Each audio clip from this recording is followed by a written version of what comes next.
Hello everyone, this is the Cajun Gaming Guild, and today we're going to be going over a game called The Last Plague Blight. This video is going to be all about getting started, and what I'm going to be doing today is basically just going over some of the settings with you guys, explaining a few of them. Not going to go over every single setting, but I'm going to go over quite a few of them. Then I'm going to start a new game up, and I have a few tips and tricks and few little things that I've noticed while playing through the game a couple times that I'd like to show you guys today. So first off, let's click on the settings, and we're going to go through a few of these. So autosave, that's totally up to you what you want to set it to. You can set it to off if you want, or you can set it 5 minutes. That's where I keep it. Camera angle, you can set it to a lower or higher position. So the higher it is, the more on top of your character it is. Okay. Speed up time ability. This one here is kind of important to some people. It is to me. I just find that games can drag on sometimes. So what this does is you'll notice on some of your interactions, that's how the game is normally set for default. You'll have the ability, there's a little speed up button that you can click down here. Well, if you put all interactions, most of the interactions that you can do will be able to be sped up. Not all of them, it says all, but still there's maybe 3/4 of the stuff you can actually speed up. But you'll see that it will speed your game up immensely. Anytime there's a creature around, a wolf, coyote, bear, whatever it might be, not a rabbit, but something dangerous, it will put it back into slow motion or regular speed again, just so you can deal with the problem if you have to run away, etc. So this just speeds up your game, and I would suggest leaving it on to all interactions, but that's totally up to you. Okay, speed up camera blur. While your stuff is sped up, everything around your character is going to be completely blurry to show that your time has sped up. I keep it on default, which is on, but some people might want to shut that off. It's up to you, because sometimes you'll notice some kind of animal or something moving around in the top of your screen going back and forth, and you're like, is that a rabbit? Is that a coyote? You're not sure because the blur is on. I keep it on just because I like the surprise. It's totally up to you if you want to take it off or not. Okay, quick pickups. This one here is kind of interesting. If you click this box, and you're in game and you're in the middle of, let's say, a bunch of different little things on the ground, sticks, rocks, whatever, you will be able to press the T key to pick anything up in your near vicinity. And your guy will just move there, pick it up, put it in his backpack, unless he does not have room. So that's pretty handy to have clicked. Okay. Show discovered item pop-ups. As you pick up new items in the game or find new things, you will see a little pop-up roughly right here on your screen that says small stone discovered, large stone discovered, etc., etc. So I just keep it on just to see. Tutorial hints and guides. Okay, I am going to have this off for now because I am going to start a game, like I say, and show you guys a few things. And because time really matters on normal mode in this game, I don't want to waste 2 or 3 hours of game time trying to show you guys all these little tips and tricks and then continue from there. I'm going to start over from scratch again after that with a new map, and then I'm going to put on the tutorials and show you how that works. Okay, and then we'll go through it like that. All right, so that's the gameplay. Your controls. You can keep it on third person if you like. It comes, normally it's top down mode. I tried third person earlier today. Not a fan. I didn't like it too much because your mouse is stuck in the center of the screen, and anytime you try and move your mouse, your character moves and faces that, and you actually stay in the center of the screen. And if you want to collect like a stick, let's say there was a stick over here, you'd actually have to walk to it in order to get your cursor over to pick it up. And I find top down, I can just move my mouse over there, click on it, and my character will walk to it. And I like that way more. So that's how I have that set up. My movement is set up to keyboard, so ASWD. Some people might want to change it to click to move. All right, that's totally up to you how you like to play the game. Interaction style, click once to interact, where you can have it like that, which is the way I have it, or you can change it to click and hold, which to me, if you want to click on something and just walk away for a second, pick up something you dropped on the floor, whatever, just easier to do it this way. All right. Attack style, I always have it set up so that when I'm clicking on terrain, I can, let's say you want to run away from a coyote, you can still attack while running away, because once you start clicking on throwing a spear, your guy will actually turn around and face the coyote running backwards, and you can throw it at him. All right, so that's totally up to you what you want to do there. All right, or you can just hold a specific key that you assign to attacking if you want to, but to me that just seems like way too much work, so I don't do that. Toggle run. So I have this click to on so that when you hit the shift key, you only have to hit it once and your character will just continue running. All right, so in order to shut it off, you just hit the shift key again. Some people might want to turn this off, and if you do, you have to hold the shift key down while you run, and that's totally up to your game preference, how you like it.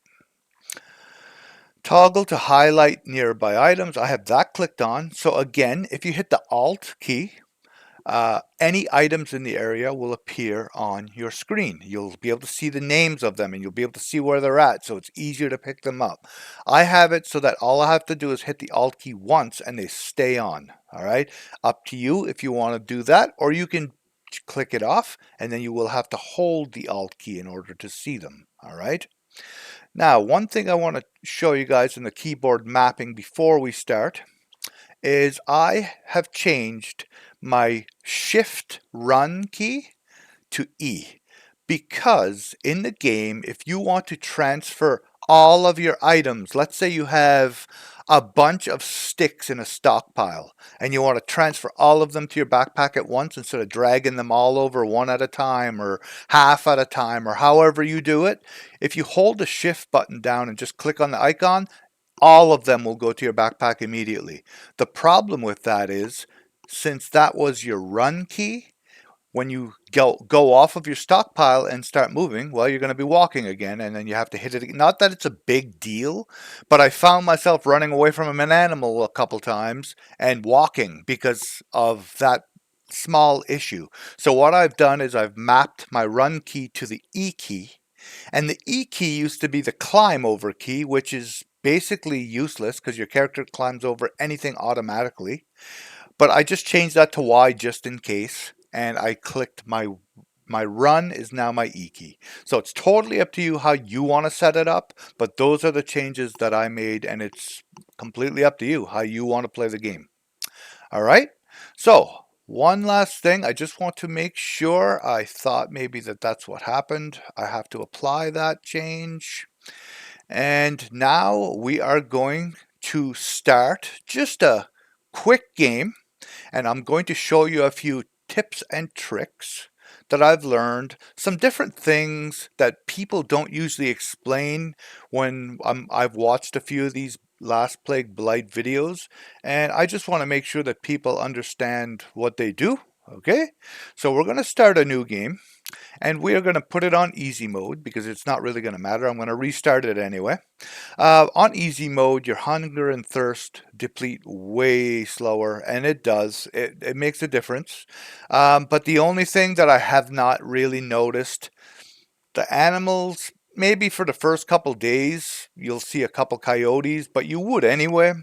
But at nighttime, I haven't seen a change at all. You're still going to see lots of animals, bears, whatever, brown bears on day 4. It doesn't make a difference. And they are still aggressive. I feel like there's not much difference when it comes to the animals. But the food and water, yes, huge difference. So if you want to take it a little slower and easier and want to build a little more, click on this. Okay. The realistic style. Okay, well, I am going to put it on more realistic just for this little starting run because I want to show you guys what it's like to not be able to see your map cursor. All right, I'm going to show you a few examples.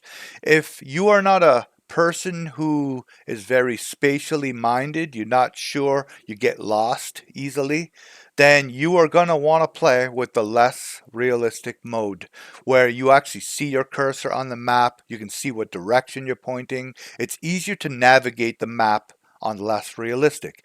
But if you have been a hunter your whole life like I have, I don't get lost. I can go in the woods. I can find my way around even without a compass. I don't need a compass. Then this more realistic, yeah, it's still going to be difficult. I'm not saying it's going to be easy, but I will be able to figure it out just by looking at land formations, etc., etc. So let's start the game, and then I'm going to show you a few things that I've learned along the way, okay? One of those things is going to be the patches of blight. As you progress through the storyline of the game, you're going to come across these strange letters that are going to start popping up at your fire pits. You're going to read them, and it's going to say, meet you in a couple days. And a couple days later, there's going to be these druids that are going to show up at your fire pit, and you're going to talk to them, and they're going to ask you for your help. And what they're asking you to do is to collect different things to bring to them so you can fight off the blight. That's how you end up beating the game. Okay, so right away you can see that my character is just walking. So I'm going to press my E key, and now I can run. Okay, now that I can run, we're going to click on, you'll see there's a bunch of sticks here, but you can't really see them. So I'm going to hit my Alt key, and that allows me to see everything in the area to a certain degree. You're not going to be able to see all the way across the screen, but you will be able to see quite a bit. All right. Again, we're going to hit the map key. Where am I on this map? No idea right now. Why? Because there's no landmarks that I can see just by looking around me to let me know where I am. All I can see is a road and a bunch of blight. So what I'm going to do is I'm going to find a lake or a river, and I'll be able to tell by the shape of the lake or the river where to go from there. So if you want to see distance, I feel sometimes it's easier to zoom in, and you'll notice you can see further ahead than just right in front of you. When I am normally playing, I will zoom way up to the top because I want to see if there's any animals on my rear or if they're coming up behind me, and sometimes you have no choice. So it will be up to you. If you're doing the tutorial, it's going to ask you to do a bunch of things right away. You're going to have to collect stones. You're going to have to build a fire pit. All right. And it's up to you if you want to follow the tutorial. Myself personally now, I never follow the tutorial. But when I start the playthrough of this game in the next episode, I will be following the tutorial just for you guys' sake. Okay. And we will go through it every single step. And we're going to go through every single step with the druids. And we'll see how you guys do from there if you learn anything. So I'm circling this little green patch here. This is Blight in the game. And if you walk in it, you'll notice your screen kind of goes yellow, and this gauge down here starts to fill up. All right. It's pretty slow if you're right on the edge, but if you are close to, and you'll notice something here, I'm going to show you. It's hard to see. This patch here is pretty big, and there's some on the road, okay? But you see these little mushrooms here? These mushrooms are the cause of the blight. And there's nowhere in the game that really talks about it all that much. You just kind of figure it out as you play. And once you are able to get rid of these little blight spots, and there is a way to do it, it is very expensive. I'm going to warn you guys in advance. It's kind of a pain in the butt to get the stuff to burn it away, but it does work really well now. I watched previous videos. People claimed it used to be useless and not worth doing. It definitely is more worth doing now.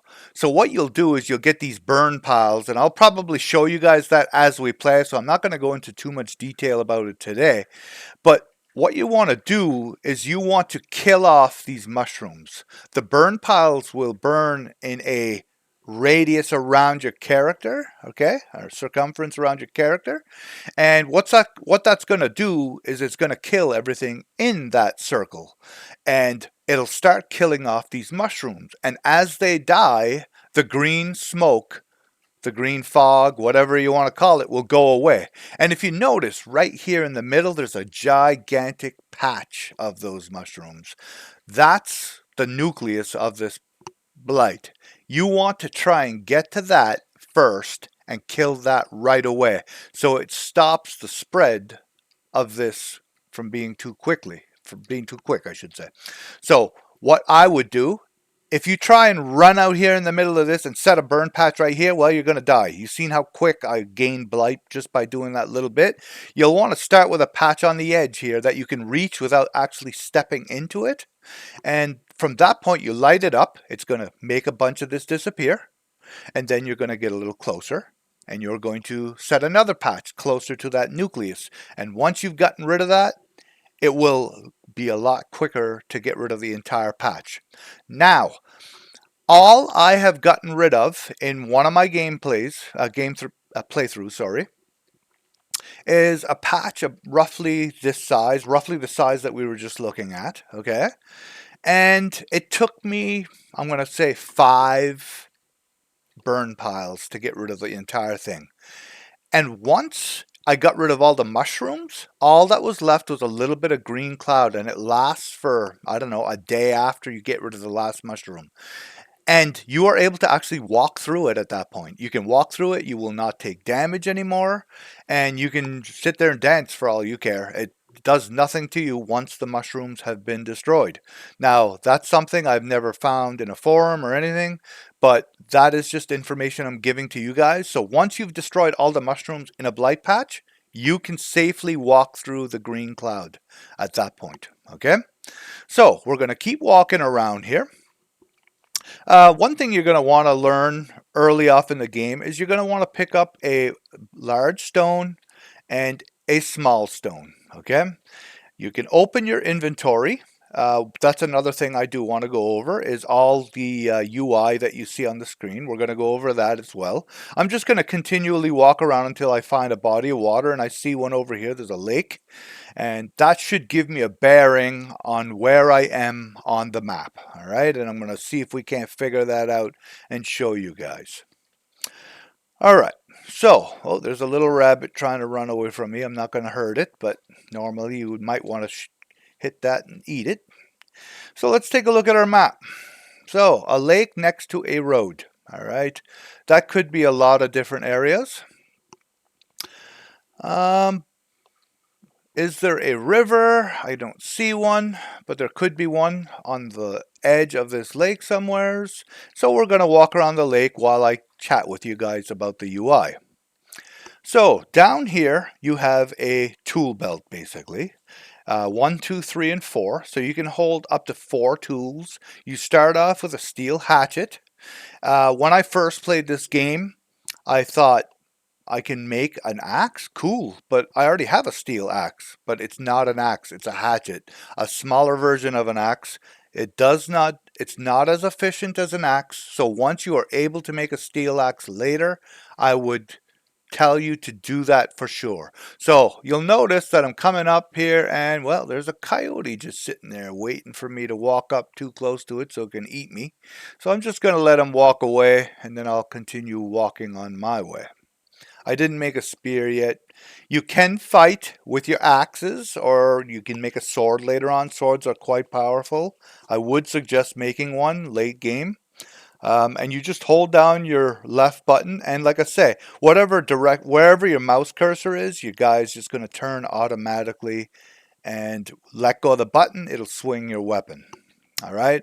I'm not going to bother making spears just yet because I'm just explaining things. So we did find a river. If you look here, this is a river mouth. Okay, mouth of a river. And that's going to help me a tiny bit.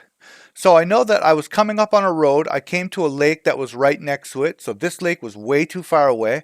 This one here, though, is not. So if I had to guess, I would say, and this is just a guess until I would have to do a few more things to make sure that this is the place. I would say that right now I'm standing right here. All right?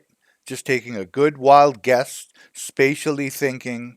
I'm going to guess that I'm standing right here. So in order to confirm, I'm going to have to walk across the river here, and I'm going to explain some things about getting wet. And I'm going to walk down the edge of this lake, and if there's another river, I'll follow this down. If there's another little lake, I'll know I'll know exactly where I am at. All right? So let's cross the lake. So you'll notice in a few seconds that my screen edge starts to turn a little blue. It means you're getting wet, and you're getting wet pretty quick. Then you're going to see there's a little icon down here saying now that I'm soaked. Everything in your backpack should be wet. It's not, which is very surprising, but normally everything in your backpack would be wet, and it does not take very long. Oh, I just noticed that you get a compass in this mode. I had no idea that you did. That's very interesting. So that's pretty cool. So this mode here will actually give you a compass, which is very awesome. The red end of the needle indicates which direction north is. So let's put that on, or let's use it and see. Okay, so north is this way. Now let's see how close I was. Looking pretty good to me. All right, because I believe I'm standing roughly right here, and north is up the river, which is up the river. So let's continue though. I just want to still confirm. So that's news to me. I never played this mode very long. I just checked it out quickly. So I didn't realize you actually got a compass. So that's really slick. So now if you do want a bigger challenge, you could try this. And that compass will help you out. For anybody who does not know how to use a compass, right now the red is pointing down on my compass, meaning I am heading south because it's always pointing north. If that confused you, watch a YouTube video on it. All right, so let's continue. We're going to keep talking about getting wet. So one bad thing about getting wet, it's going to rain in the game. It can put your fire out quicker. If you're trying to sleep, you're not going to get a good night's sleep. You're going to get soaked. Everything in your backpack gets soaked. Items do not work as well. Your spear throwing will be off if your spears are wet. Your rocks will be off if you try and throw a stone at animals. Those will be off if they're wet. They'll break faster if they're wet. If you're using them as a hammer, your steel, I guess, steel, copper, whatever, those things will rust if you get them wet. They start to rust, and it brings down their quality, it brings down their durability.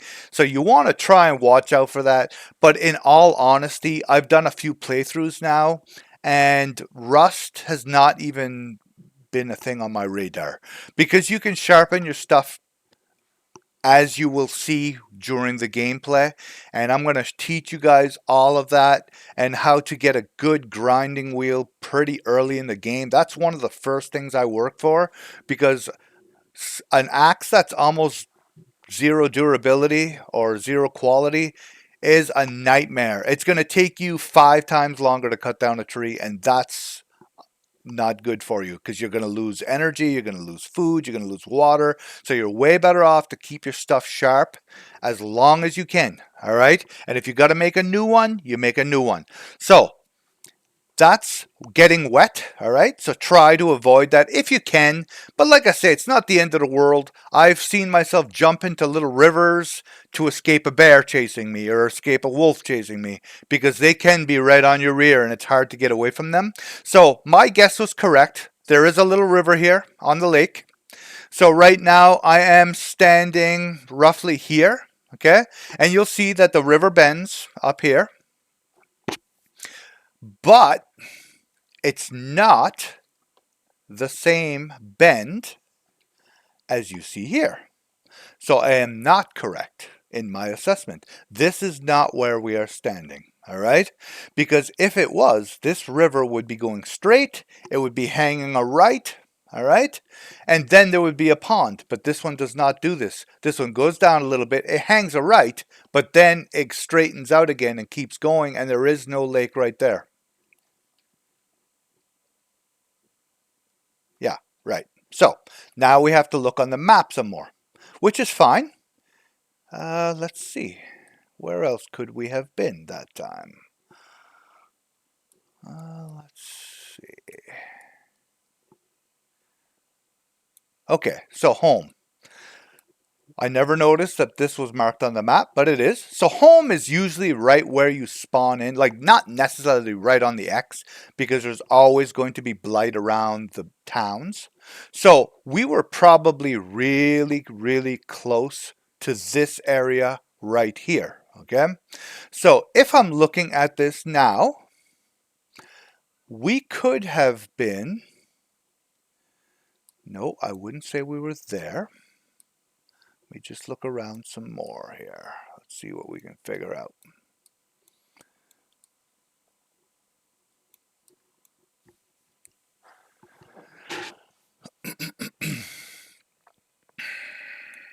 So we got on a road. We walked around it. Okay, that could be where we're at.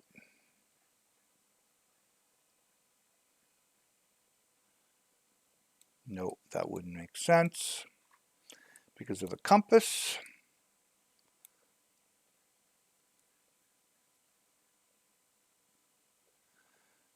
Okay, now I see where we were. So when we were walking on the road at the very start of the game, we came up and the lake was here. We walked around this edge. We came to the river, which I thought was the other one. I crossed it. I looked at my compass. It pointed north, which would have been this way. We walked down. We came to this river. We see the little bend and where it straightens out. So that means there is a swamp right here. So in order to confirm that that's where we're at, we're just going to cross this river and go take a look. And I can already see the swamp. It's right there. So if you guys have not seen a swamp yet, you will have to visit this place during your gameplay. And trust me when I say swamps are not that much fun. As soon as you start walking into that haze, you are going to start taking a tiny bit of blight damage. It's not huge. It's not the same as those blight clouds, but it is there. And there are insects in the swamp. So you will have to find, I can't remember the name of the plant, but we will, once we do the playthrough, I will show you what it's called. And it's this plant and you rub it all over your body. You apply it to yourself. And then once you walk into the swamp, the insects will leave you alone. And what you're trying to do in the swamp, we will cover during the gameplay. So basically, I did figure out without the help of the marker where I am standing. If you guys want to try this mode again, that's totally up to you. All right. But right now I'm standing roughly here on the map. And basically, that's all I have for today. I wanted to go over most of that. I will cover this one last thing before I let you guys go for this first episode. And the next episode we'll be starting a new game and we'll be going through the tutorial, from start to finish for the next until the tutorial is finished with, okay? So down here I just want to point this out. These are your hotkeys to open up the different menus that you're going to be using throughout the game. Tab opens up your backpack, all right, your inventory. And in here you have so many slots. You will be given the option later on once you start to collect leather to build a bigger backpack, and you will want that. It's amazing. It's way bigger. You have a main hand, which is the weapon that you're going to be swinging or tool you're going to be using. You can put jugs, bowls, whatever you want inside of this slot, or you can put some of that stuff in your offhand, like I'm carrying a stick right now. You will also be able to make gloves later on. It's just a pair of leather gloves, and there is a purpose for that I will explain as we play. From here, if you press C, that's going to open up your crafting. And crafting, there is a search bar, or you can search just through the different menus that they have here, okay? It's totally up to you how you want to do it. Sometimes it's just easier to search and type in spear. All right, it's there. Totally up to you. If you push the B key, that's the build. So these are all workbenches, charcoal piles, fire pits, lean-tos, your walls, your roofs, your floors, different things like that. That's going to be under the build menu instead of the item menu. And if you see up here, there are two different tabs, structures and items, and you can switch between the two just like this if you want. All right. R is going to be repair. This I use quite often because once you start throwing spears around at animals and missing, or even when you hit them, they're going to get damaged pretty quick. So you're going to want to come here and repair all your spears every now and then. And I would say every couple days, just go somewhere, throw all your spears away and make new ones. That way there, your spears are always at 100 durability and 100 quality. Okay, you want to keep them good because if they start to wear down, they don't do nearly as much damage. Here, J, you have your journal, and this I like to know that I have a journal because you're going to talk to these druids. They're going to give you a whole bunch of different things that you have to do for them. And it's easy to figure out what you need to do by opening these journals. If you have the tutorial set to on, you'll notice a little box down here that's going to be there. It'll tell you collect 10 stones. There'll be later on, it'll tell you to build, let's say, a crucible furnace or something like that. And you're thinking, well, how the heck do I do that? Just by looking at it, it's not really going to tell you, but if you hover over it, it's actually going to give you very good details on what you're supposed to do, where you go to collect this, where you go to collect that, what you got to do with it. But if you just press the J, that same information that I was just talking to you about is right here in this box. This is the information that's going to help you throughout the game with your tutorials, with your quests. So if you're stuck, just open up your journal and take a little bit of a read, and it'll probably help you pretty quick. All right. Next, we have M, which is your map. Okay, you just press M for your map. And down here, P is character actions. And right now, all you can do is lie down. All right. If I was to lie down right here in the grass, I can show you. It takes a few seconds to lie down. And it's going to give me a warning. It's going to say, you estimate sunrise to be about 11 hours from now. So that means we're roughly 1 hour from sunset. Because I feel like sunset is about 10 hours. It's about a 10-hour between sunset and sunrise, I believe it is. It's saying I need to sleep 6 hours to fully heal my energy bar, which is this bar right here with the moon. But it's only going to allow me to recover up to 70 energy because I'm sleeping on the ground. All right. So I would not suggest that you do this. All right. Not a good plan. But I'm going to give you an example because I did this in a previous playthrough and I kicked myself in the rear end when I did it. It was a big pain in the butt. But I'm going to have to tell you guys now with a big warning. If you plan on bringing your sleeping bag, because you do have a sleeping bag, all right? I brought my sleeping bag at a very far distance and made a camp somewhere else just for one night, just because I wanted to check out the area. The next morning I woke up, there was a storm, a blight storm, and I just started running. I was like, oh, I got to get back because I'm going to end up dying from all the radiation and blah, blah, blah, blah. I ended up running all the way home, and it took me a long time to get back. Got back, spent the entire day home building stone walls, which took all my juice. All my energy was gone. And it's turned night, and I went to sleep, and I didn't have my sleeping bag. I forgot it at the original spot, or the spot that I'd left it way on the other side of the map. So I didn't realize you could just hit the P button and lie down on the ground and at least get 70% energy. So I ended up giving up on the game because I didn't I wasn't going to be able to make it to get back to my sleeping bag. I was kind of new to the game, so I didn't know any better. Now that I do know, I'm telling you guys that if you ever do something like that and you forget your sleeping bag, you can lie on the ground and at least get 70% of the energy back. And that should give you enough energy to get back to your sleeping bag and pick it up. All right.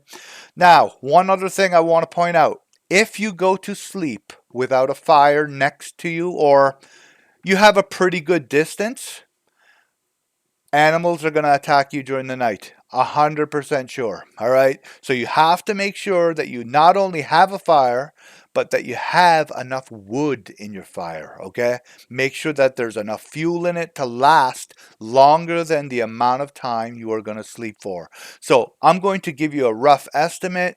You could put your bed right where I'm standing.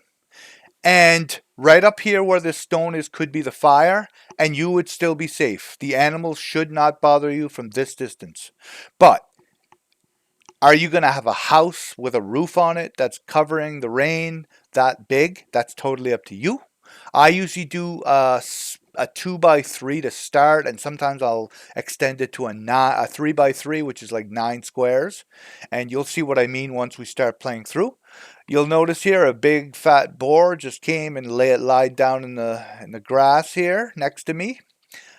They will not attack you unless you fight them first. And if you do, I'm warning you now, they're going to kick your ass. This early in the game anyway. Unless you're really good at the game, they're pretty tough. So don't mess with them too much. They have a ton of hit points. All right? I mean, you could throw spears at it and stay your distance and probably get him, but I'm talking about with an axe. If I went up to it with my hatchet, he's probably going to kick my rear. And you know what? Just for laughs, and since the video is pretty much at the end, thanks for watching, guys. Please subscribe if you haven't. Please hit the like button. That'd be awesome. And we're going to try and fight this boar off before the next episode where I start a new game and show you guys this playthrough from start to finish. Here we go. Oh, I missed him. Oh, boy. Oh, I got him again. Oh, he's running away. I'm surprised. Sometimes you can chase them to go right into the blight and it kills them. And it scares them. They take damage. He's going into the swamp. We're going to follow him because we have a death wish. Come here. Oh, I can hear the insects. They're coming after me. Come on, boar. Stop running. He's chicken. I thought he was going to fight to the death. They usually do. That's the funny part. This one here is just trying to make me look bad. That's all. Come on, pig. All right, well, I'm not going to keep chasing him. Have a good night, guys. Have a good day, depending on where you're at. And we'll see you in the next video. Thanks for watching, guys.